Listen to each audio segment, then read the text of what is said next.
નમસ્કાર. સિંધુ ખીણની સભ્યતા અંતર્ગત આપણે આર્થિક સ્થિતિ જોઈ, વ્યાપાર અને વાણિજ્ય સ્વરૂપે. ત્યારબાદ રાજકીય સ્થિતિ શું હતી તે જોઈ ગયા. હવે પછી સમાજની સ્થિતિ શું હતી, એટલે કે સામાજિક સ્થિતિ કેવી રહી હશે તેના વિશે જોઈશું. તો આ સભ્યતાની અંદર આપણને કિલ્લો જોવા મળે છે કે જ્યાં શાસક વર્ગ રહેતો હતો, અને નિમ્ન શહેર કે જ્યાં સામાન્ય વર્ગ રહેતો હતો. તો પહેલી જ દ્રષ્ટિએ આપણને વર્ગ વિભાજન જોવા મળે છે કે એક શાસક વર્ગ છે અને એક છે સામાન્ય વર્ગ. ત્યારબાદ ઘણી બધી જગ્યાએ એક કે બે મકાનો એકી સાથે જોવા મળે છે, અને ઘણી જગ્યાએ 2 થી વધુ મેક્સિમમ 12 મકાનો એકી સાથે જોવા મળે છે. તો તેનાથી આપણને ખ્યાલ આવે છે કે જે આર્થિક રીતે બહુ જ સદ્ધર લોકો હતા તેઓ ઘણા બધા મકાનોવાળા ઓરડામાં રહેતા હતા, અને સામાન્ય લોકો મેક્સિમમ 1 કે 2 મકાનો ધરાવતા ઓરડાઓની અંદર રહેતા હતા. તો આર્થિક સ્થિતિની અંદર પણ આપણને ભિન્નતા જોવા મળે છે.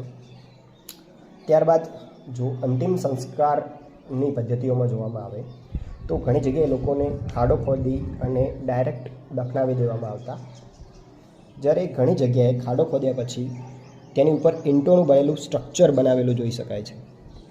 પ્લસ તેમની સાથે વાસણો અને ઘણા બધા આભૂષણો પણ દફનાવવામાં આવતા. પુરુષ અને મહિલા બંનેની સાથે આભૂષણ દફનાવવામાં આવતા. તો દફન વિધિની અંદર પણ આપણને ભિન્નતા જોવા મળે છે.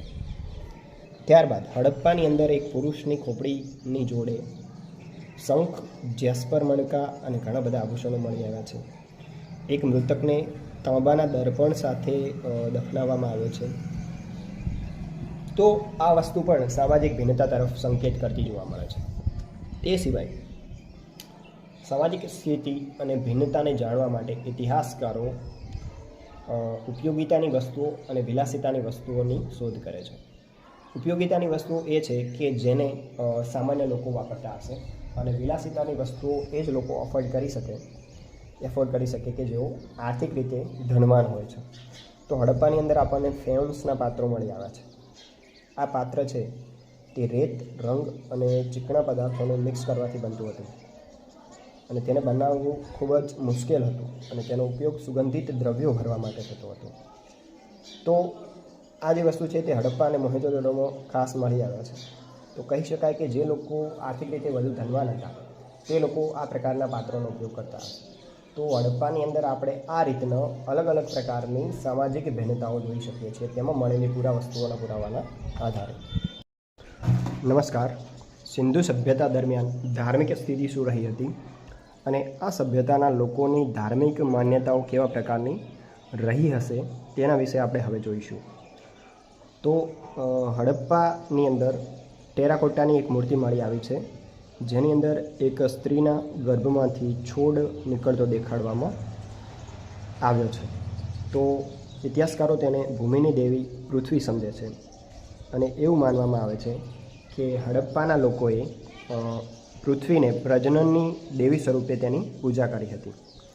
જેવી રીતે મિશ્રના લોકો નાઇલ નદીને આઇસિસ દેવી સમજીને તેની પૂજા કરતા હતા.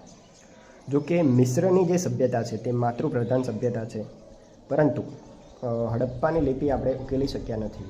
તો આપણને હડપ્પા વિશે વિશેષ ખ્યાલ નથી કે આ સભ્યતા કેવા પ્રકારની રહી હતી.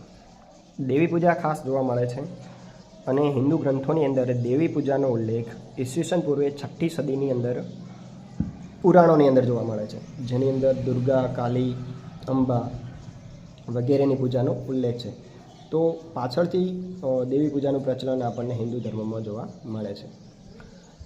એક પુરુષ દેવતાની ઉપાધિ આપવામાં આવી છે. એક મોહર પર યોગીની મુદ્રામાં બેઠેલ ચિત્ર છે દેવતાનું, જેની ઉપર શિંગડા છે, જેની આજુબાજુમાં એક સિંહ છે, એક ગેંડો છે, નીચે એક ભેંસ છે, અને પગની નીચે 2 હરણના ચિત્રો આપેલા છે.